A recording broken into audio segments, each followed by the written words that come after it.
I'm out this morning at what's called Slickock Creek. Looks like the eagles are out.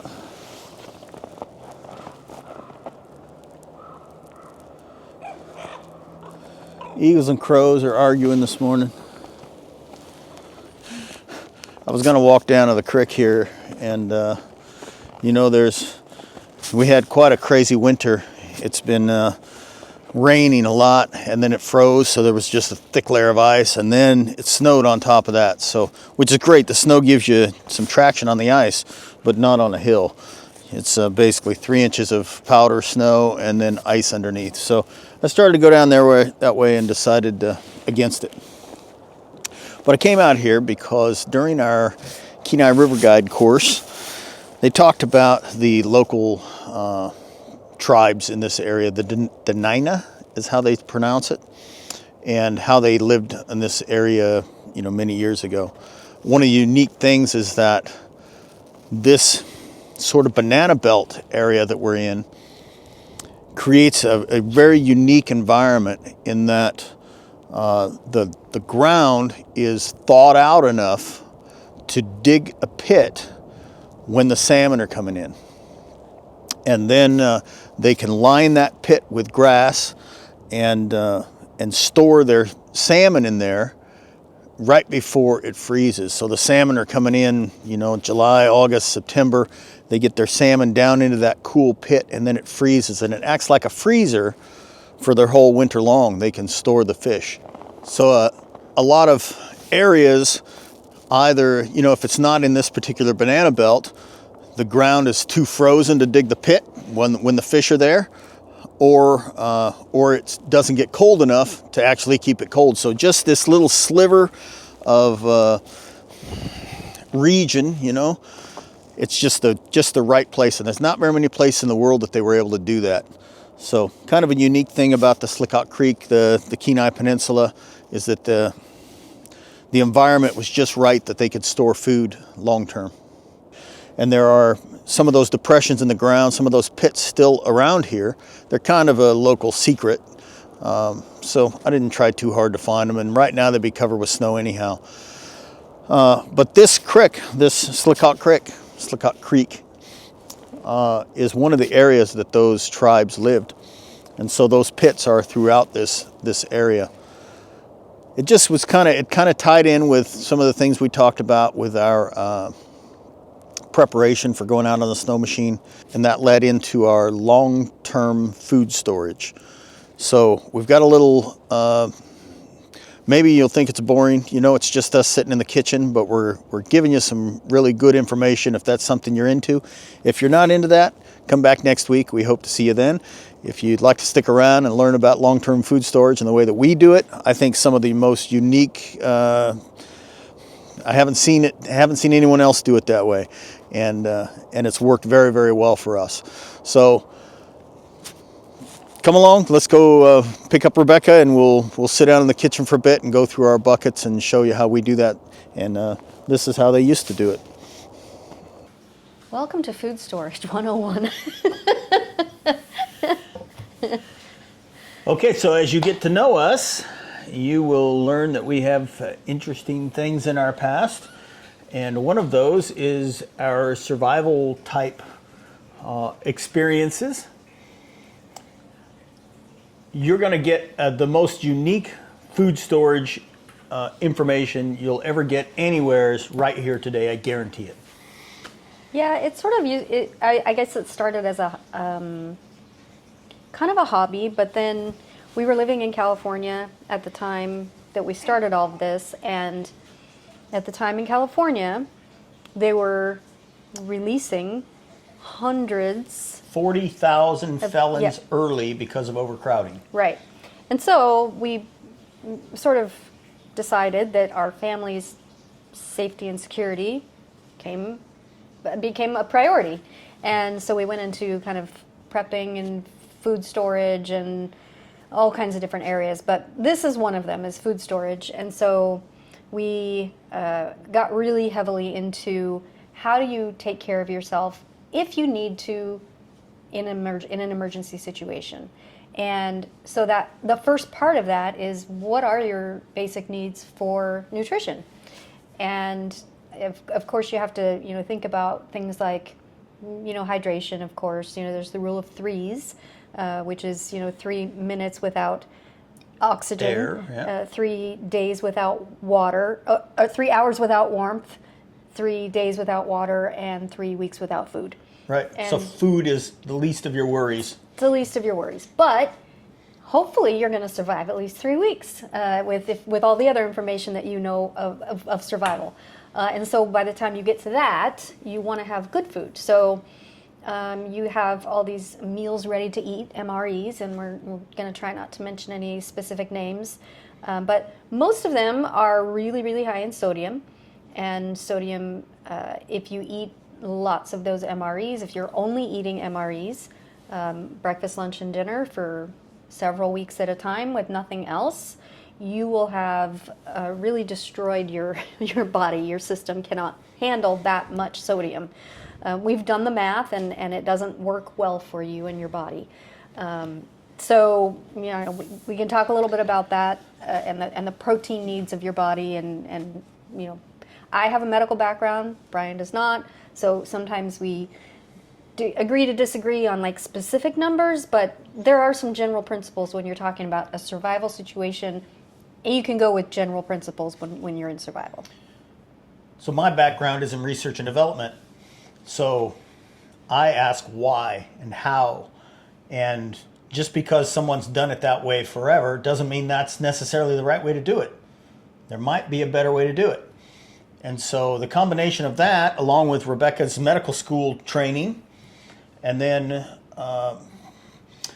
the 40,000 felons getting out early led me to collaborate with a fella who had a unique set of skills. And I spent 2+ years in the forest with him, filming him teach a variety of different subjects, from hand-to-hand combat to navigation to long-term food storage was one of them, ditch medicine, a variety of things that we created a package. We presented that, available on the internet. People subscribed. We did that for many, many years. But the end result was the collaboration of these people made a really unique team, and that's why I say I don't believe you'll get the same kind of information anywhere else. In fact, we were at a trade show where we had the foods. We had purchased the prepackaged foods, things you might find at a sporting goods store, and it lists right on there what your caloric intake is, what your protein is, what your sodium is, how many milligrams of sodium. I measured that out. I put them in little canisters, and I set them on our counter at our trade show booth. And the manufacturers of those other foods came to our booth, chest bowed out, wanting to argue with us about what we were saying about their product. Mm-hmm. And when they left, they had their tail between their legs because the salt was right in front of them. Recently, I went looking for the same packages. It's been many, many years since we did that. Oh, at least 10, yeah. I figured I would grab a few things just to present to you guys. These are not the ones I'm talking about, but I grabbed a few things, and their products have changed. Yeah. The sodium levels have come way down. They're now advertising the protein values on the front. I would say they've cut their sodium values in some cases by 2/3. Mm-hmm. So great to see. Happy to see it. Still not exactly where they need to be, but I think we had an impact. We definitely shook them up, because I'm telling you, they walked away from our booth with their tail between their legs. Well, and I think too, it's important that in a survival situation, if you really are, if it's the apocalypse or economic collapse or whatever it might be, things are not going to help you survive. Knowledge is what's going to help you survive. And so I think that knowing what you can and can't do, or what you should and shouldn't do, is really where it's going to help you the most. So it's not having a thing in your hands, it's what you have in your head that it's going to help you. But we're here to talk about long-term food storage. We've done it, I think, for Alaska. I can see 3 volcanoes from my house. There's flooding, there's forest fires. Of course, those things could take out your food supply if you have them all in one spot. Mm-hmm. So you may want to spread your food supply around. Even we're looking right now in South Carolina, North Carolina, where they're having the flooding, and people are trying to survive in their what's left of their homes. Fires in California. Fires in California. You name it. You can't put your salvation in your buckets, but it certainly doesn't hurt to have some backup supply. You never know when a worldwide illness might happen and there's no groceries available. You just don't know. There are some religions that talk about food storage. That's not what we're here to promote. We're just promoting. We're just trying to share with you what we do for long-term food storage, and hopefully you learn something. We got a bundle of books. We got all kinds of books about how to do food storage. Yeah, some of that matters, some of it not so much, but it doesn't hurt to have those on hand. Yeah. Our method of food storage is a bucket. It's a 5-gallon bucket with a lid. We have one bucket for every week, and this bucket has everything my family needs to survive for a week. Now, this was created when Cheyenne was with us, so we figured out what our caloric intake, what our protein needs were, and medications, these types of things, and that's what's in our bucket. Now, some people might get a big giant tub and fill it with beans. Well, all your beans are in one spot. If I lose a bucket, I've got 51 more just like it, kind of spread around. So it doesn't matter which bucket I grab, they're all the same. It's good to go through them every once in a while and refresh things if you need be. Take a look at your medications that might be in there. And so that's what we're going to do. We're going to pull a bucket apart and because it's not just food. That's all kinds of things. Yeah. So that's what we're going to do. I have fancy bucket openers. Which is good because I have trouble opening these buckets. There are a few things that cause foods to deteriorate. Yeah. Heat, light, and moisture. Moisture, oxygen, pests. Pests. Yeah, pests. So light being one of them, we did not just put our food in the bucket because it is a translucent bucket. So just putting food in the bucket, it is a translucent bucket and light would get in there. So each bucket is lined with a black plastic bag. Which serves a dual purpose. It does, because once the food is removed from this bucket, that black plastic bag then goes into the bucket and it becomes your toilet for the week. And every week you get a new toilet and a new plastic bag. So right on top we have vitamins. We got vitamin C. And these are, and so this is the first time we've opened this bucket in quite a while. So these are old, they'll need to be replaced. This was packaged, says what it is, three times a day for 3 people, packaged on March of 2014. So we'll need to repackage this with fresh stuff. 10 years ago. Yep. Medications, same thing, 10 years ago. And so these were my medications. I put them each in a little paper envelope and then vacuum sealed them. So have to redo those. All right, we have spices. So just because you're eating survival food doesn't mean it has to taste bad. So we have a variety of spices that we've packaged, vacuum sealed. I encourage you to get a quality vacuum sealer if you don't have one. And you know, they're pricey. So pair up with your neighbors, pair up with your friends, everybody pitch in, you don't have to own your own, but you could all work together to package your stuff up. But there's no reason that these would not be good.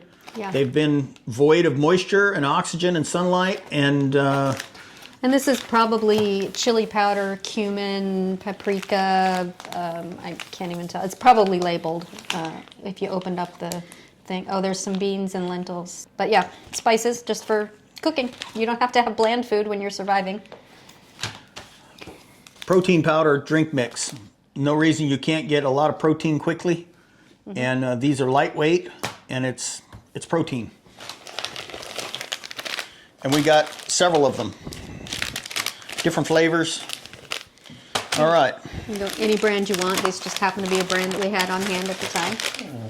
So caloric intake, on average caloric intake, you're looking at about, Rebecca says 1,200 to 2,400 We've always said 2,500 calories a day because survival's not about sitting around on the couch. It's you're going to be working. I mean, the people in the fires or the floods or whatever, they're out physically working, and that requires calories. So for whatever reason it is that you're storing this, you want to decide how many calories that you need per day. And then we're going to get into the sodium and the protein stuff, but basically you want 1 milligram of sodium per calorie. So if you're taking in 2,500 calories, you want about 2,500 milligrams of sodium a day. You want to limit it to 2,500 milligrams. Right. Yeah. Yeah. Protein, you take your body weight and cut it in half, and that's how many grams of protein you should be consuming. So if I'm sitting at 200 pounds, I need 100 grams of protein a day. And these are general rules. I mean, big, Yeah. broad picture general rules. Rebecca might need 50 grams of protein a day. If you have medical needs, talk to your doctor, of course. But yeah, these are general rules of thumb that, So our bucket needs 150 grams of protein. And, we've got some here. I don't know if that's real protein. that is, it's whey protein. It's whey protein. These are actually really good. I like them. All right, we got a box of 22 shells. Even if there's things that you don't use or consume, sometimes things are good for barter. Mm-hmm. I would caution you bartering ammunition, Yeah. but you never know what you could barter.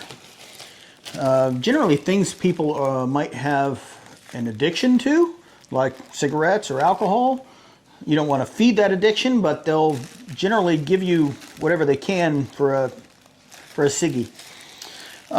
Here we got some soy sauce, salt, even mayonnaise. Now recognize, you go to any store, any fast food place, there's these little packets of mayonnaise. They're not refrigerated. They don't go bad. Well, So yeah. Maybe 20 years they might go bad. We got it 10 already, Yeah. so next time we do this, we got to... Yeah. Maybe All right. Taste it, see if we die. I don't know. Roll of toilet paper. Yep. Probably necessary. One a week, right? Count your squares. Can you spare a square? Here is a canister of fuel for a cooking stove. So we have go bags. Maybe we'll go through those someday for you. But each go bag's got cooking stoves. It's got a jet boil in it. So here's a canister. It would give you fuel. Let's see. What do we have here? Seeds. Sprouts. When people talk about, we'll plant a garden. Well, look, you got moose, you got weather, you got too much rain or not enough rain, you got rabbits, you got scoundrels. I mean, there's all kinds of reasons that planting a garden may not be a good solution. And so, this is sprouts. Sprout seeds. Sprouting seeds, yeah.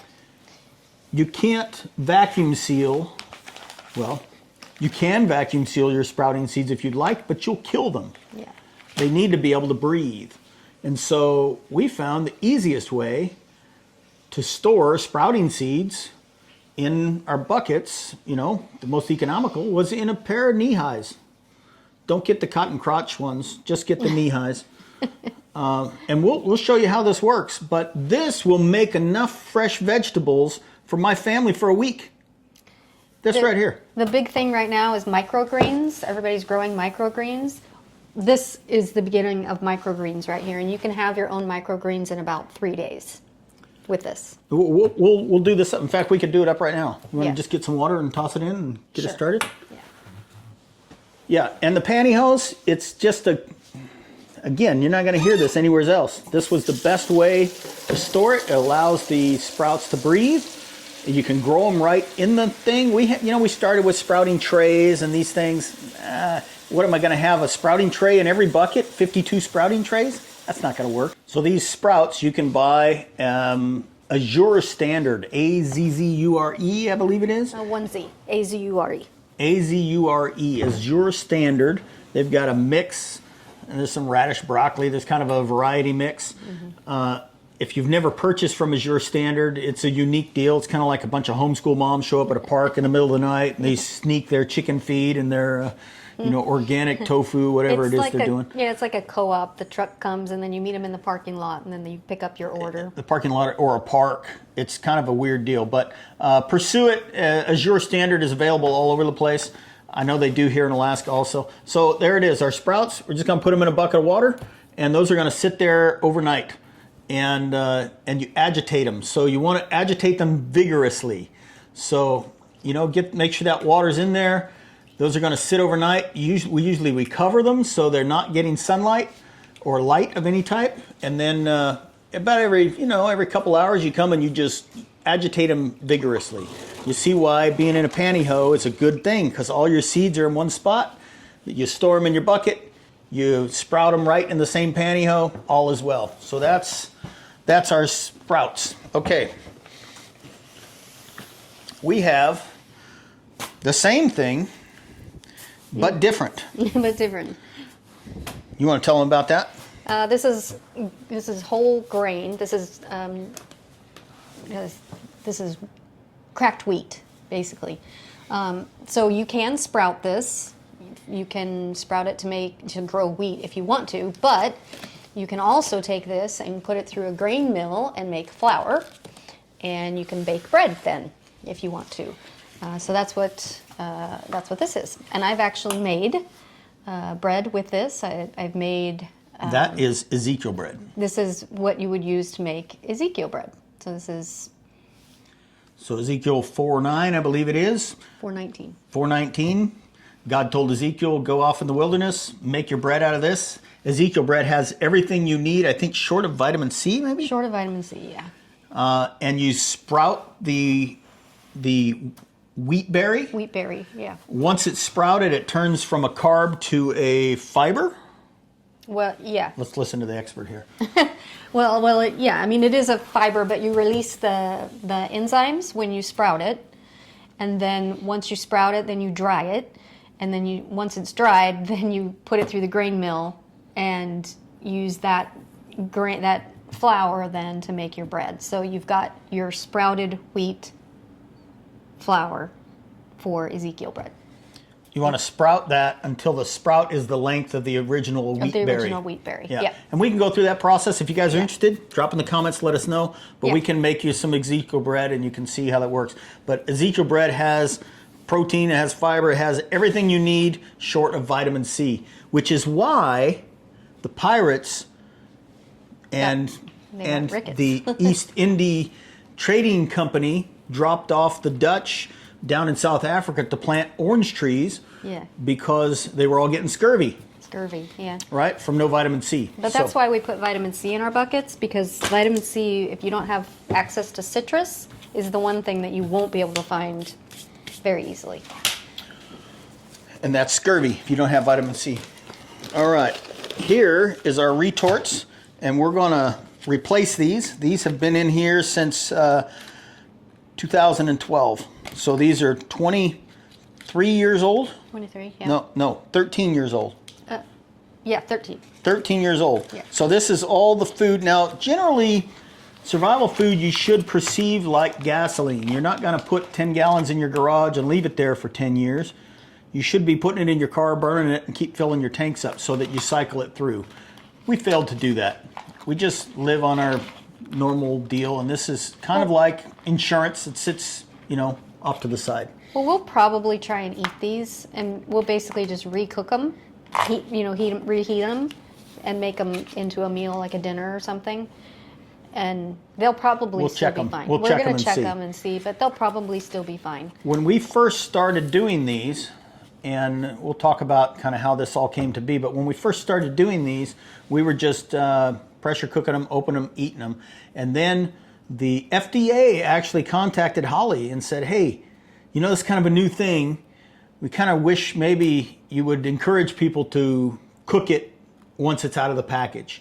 So I'm not sure if it's necessary or not, but it doesn't hurt. You cannot smell or taste botulism. So when you're canning in a jar, the lid will pop and you go, oh, that one's bad. These, you can tell when the bags have broken open. These are all good. But you can't smell or taste botulism, so cooking it afterwards is not a bad idea. But that's our protein right there. So there's probably, what do we say, 6 ounces? Those are 4 ounces. I don't remember what we put in there, but yeah, those are 4. Okay, a bar of soap.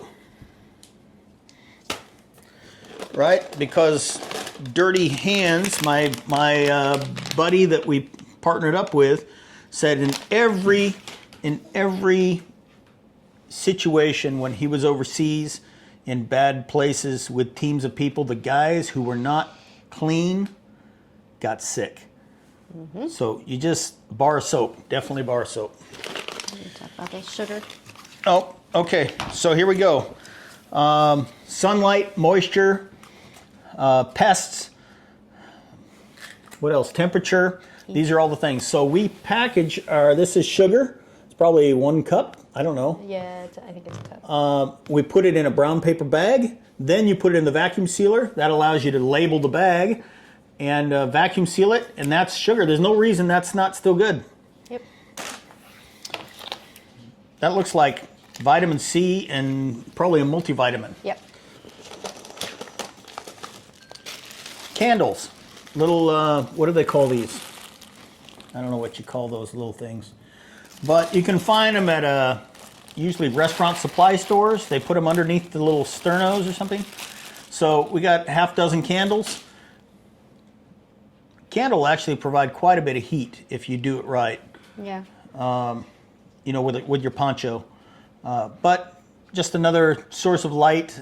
You got to think about your spirits maybe if you're in a survival kind of situation. Batteries. AA batteries. Here's seasoning salt. You can read those off. Oh yeah, these are seasonings. So I put these seasonings in pill bottles.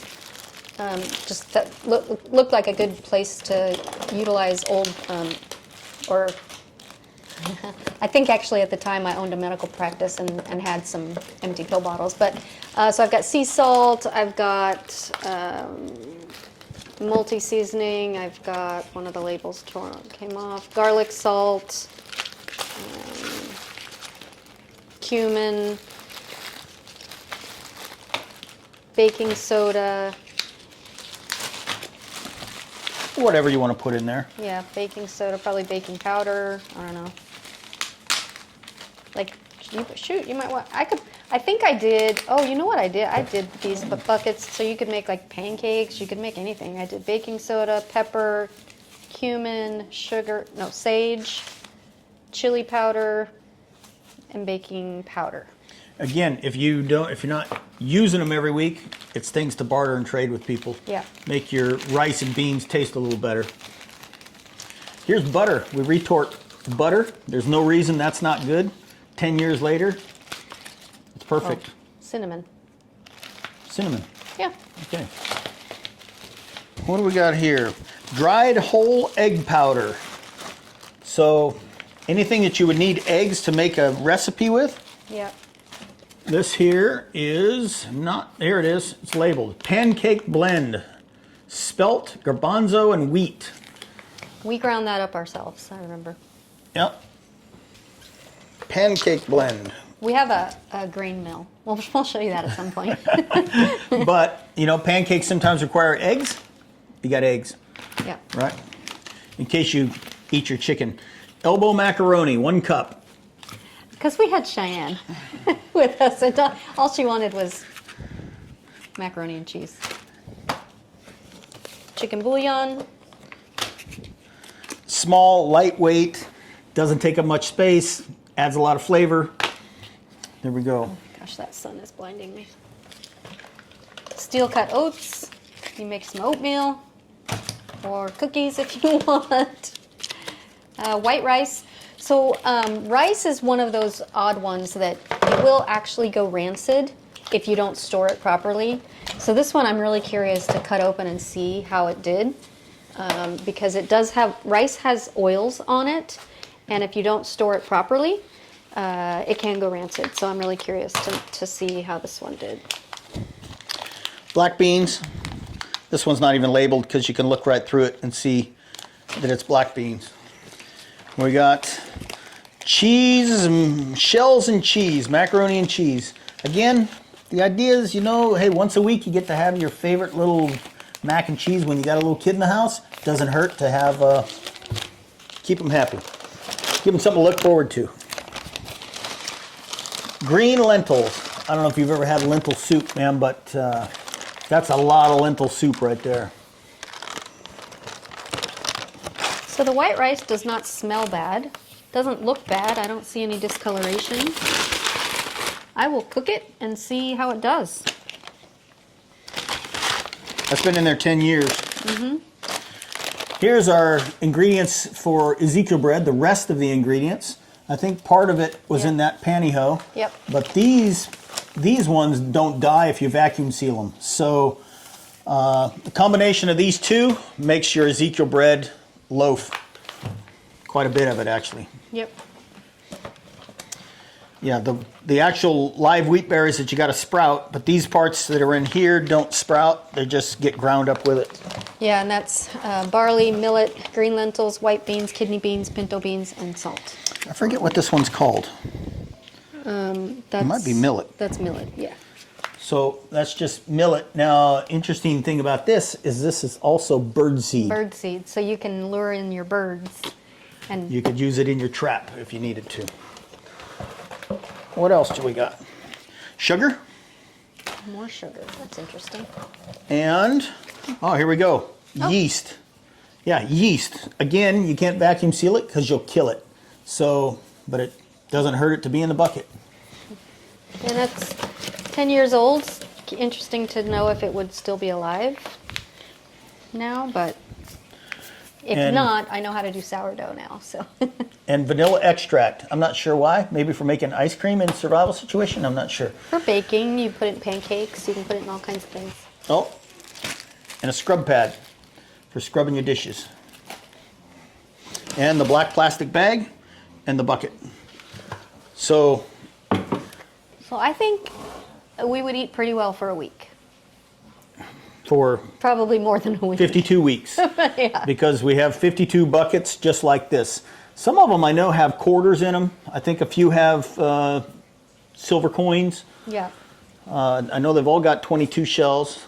We'll go into more depth about our retorts here and what we've got, but there's a lot of protein here. That's zesty chicken.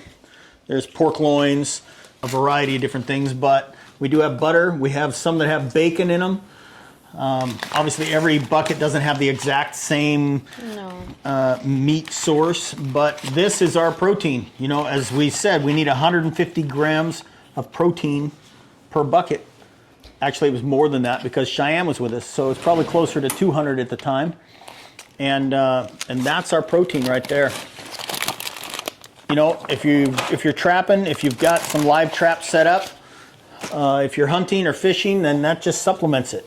But if you think about it, like if you're canning meat, this is canned salmon, you have to haul that jar around with you that is heavy. The jar is heavy and it's fragile, and then you would have to haul that around and make sure that you didn't crack the jar, break the jar, worry about breaking that seal. And instead, you could have this nice, flexible, lightweight foil pouch with the same amount of meat in it. So this is Zesty Chicken 2012. That's 13 years ago? Yeah. Here we go. Let's see what we got inside. Okay. Oh man, it actually smells pretty good. Ooh, it does. All right, let me get a plate. I'm gonna open that up right in front of you so you can check it out. It smells good. Yep. It's juicy. And juicy. Yeah, look at the juice come out of it. Ooh, it's a little rough, little hard, and it's breaking up. It looks dry actually. So the texture's not as nice, but it's 13 years old. We figured this is about a 10-year deal. So yeah, I'm not liking what I see here. It smells good.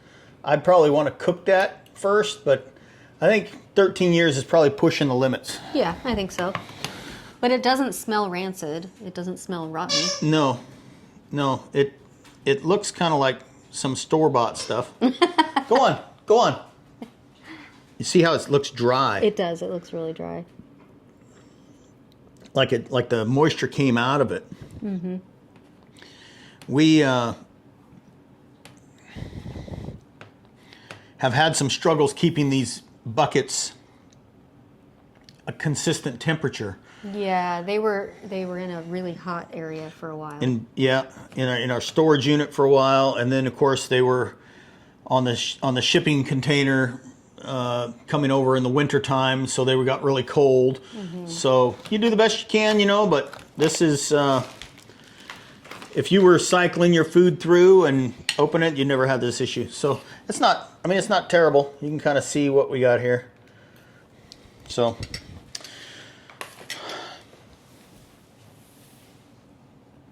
the issue and the reason that we make these is back to the sodium and the idea that you would have 1 milligram of sodium per calorie. So if you're trying to take in 2,500 calories with traditional canned foods of any type, this is a Costco Kirkland chicken. Not trying to rip on Costco, but it just is what it is. Here's the label. So this can has 60 calories per serving, 3.5 servings. So that's 180, it's 210 calories. If I were trying to get 2,500 calories, I'd have to eat 10 cans of this to get 2,500 calories. You could get calories from other things, but if I ate 10 cans of this, it would be 270 milligrams of sodium per serving. And there's 3.5 per serving, so that's, let's do some math. 945, I'd have to eat 10 cans times 10 cans is 9,450 milligrams of sodium. It's almost 4 times as much as you're supposed to be taking in. If we're supposed to drink a half gallon of water a day, that means I'd have to drink 2 gallons of water a day. I don't think you can do that. That'd be pretty rough. That's a lot, yeah. That'd be pretty rough. Now that's giving me the calorie intake, but let's look at the protein. It's got 13 grams of protein per serving. So 13 times 3.5 is 45 grams of protein per can.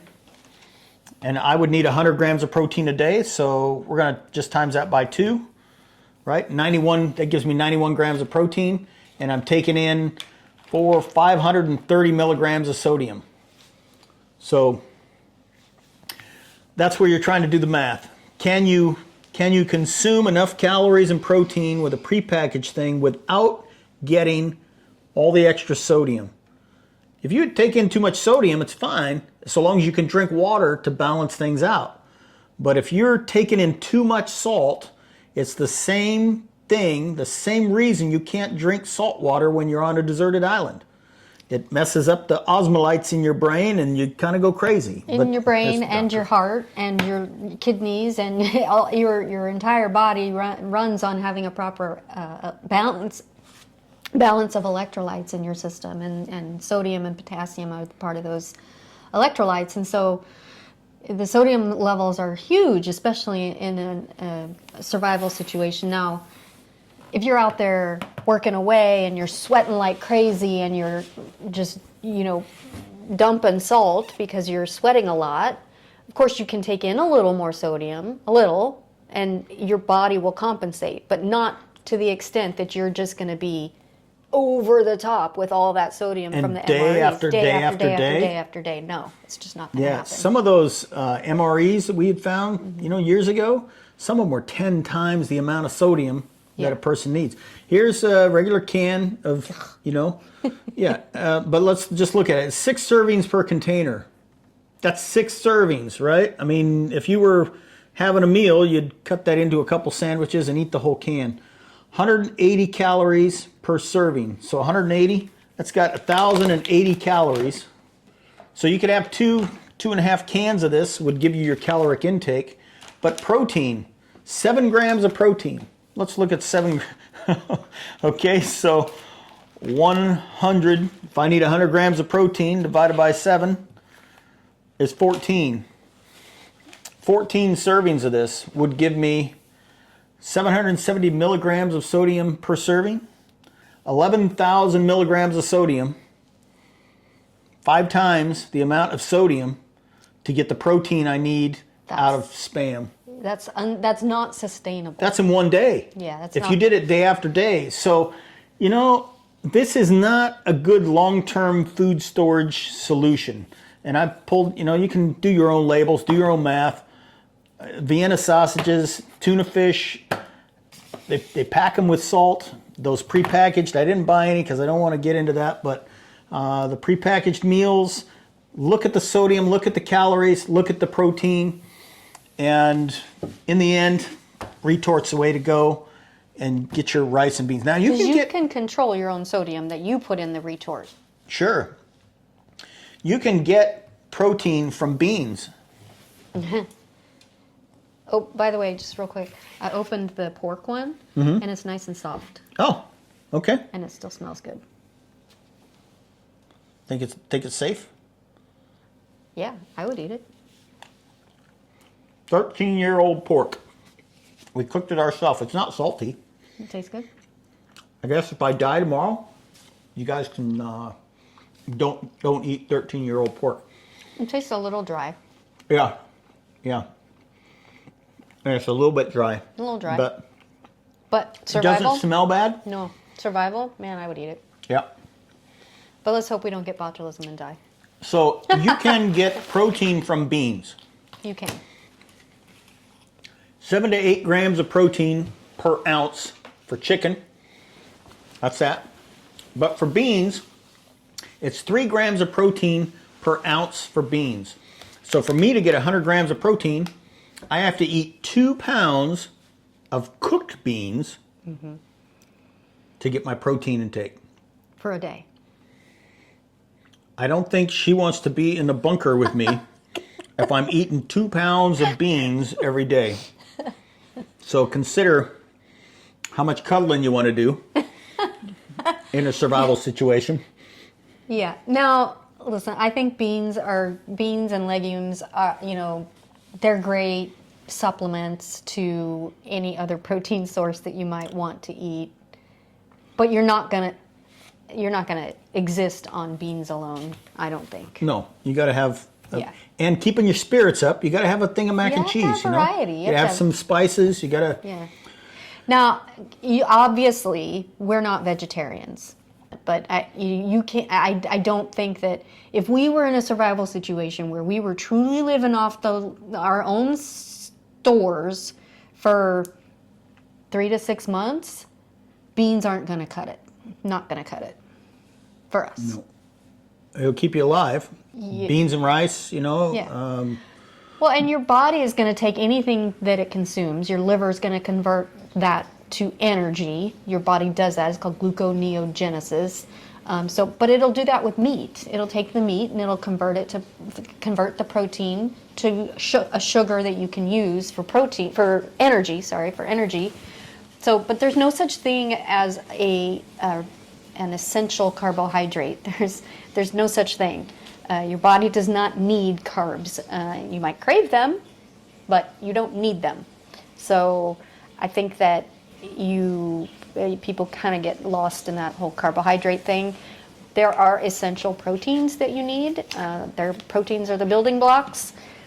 I truly believe that, and I think you get them from meat. But I'm a meat eater, so that's coming from me. The last bit is, that's a retort pouch. You see that? I mean, this is how you buy tuna fish in the store. And we've just got the pouches and we put our own food in it. We'll go through that process. We put our own food, we cook it ourselves, we store it, we know exactly how much sodium went into the bag. We season it the way we want it. It's the same packaging that you get in the store. We might need to call this part 1. Part 1? We have a lot to talk about with food storage. That's food storage. I hope that's beneficial to you in some way.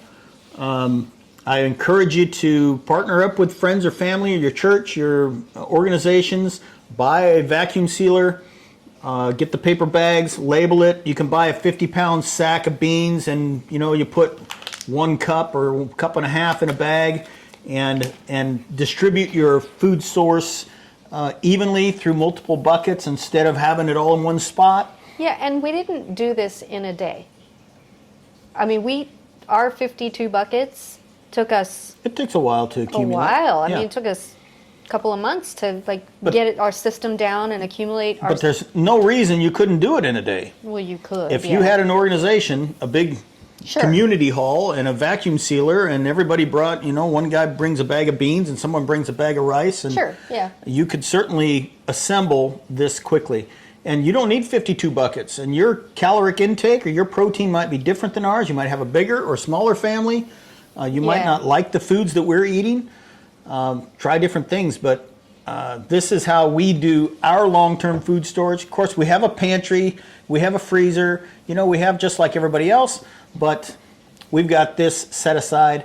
And I used to say, look, you've got fire insurance, you've got medical, dental, vision, you've got car insurance, you've got homeowners insurance. Every one of those things requires some guy with a tie on to write you a check and pay you for your loss. And this is family insurance. It costs a little bit of money to do it. It takes a little bit of space, but there ain't no guy with a tie coming when things get that bad.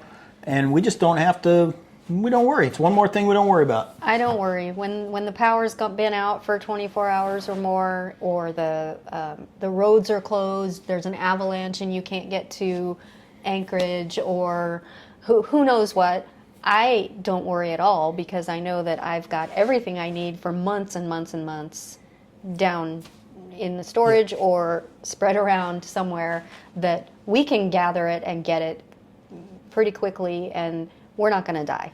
So I'm not worried, and that's peace of mind, and that's the insurance piece of it. Now we talked about the rule of threes real quick just to close out. So 3 minutes without air, 3 hours without warmth or shelter, being exposed to the elements. And that could be, when I say without warmth, you could be in the desert, you need 3 hours without getting cooled off, right? So it's 3 hours exposed to the elements. 3 days without water, 3 weeks without food. In some situations, you've got to add security in there. So, I got buckets and I've got security. Yeah. Now, what's missing from here is water. We don't carry water with us because in our go bags we have filters for whatever water source we find.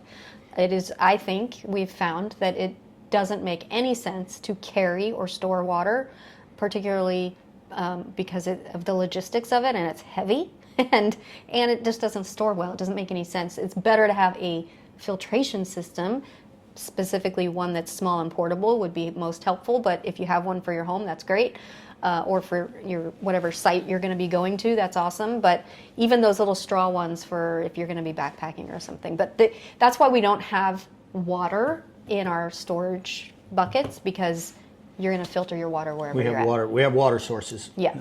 So, So close it out. Anyway, so this is probably going to be called part 1, because we have so much more to talk about when it comes to food storage. If you're interested, let us know.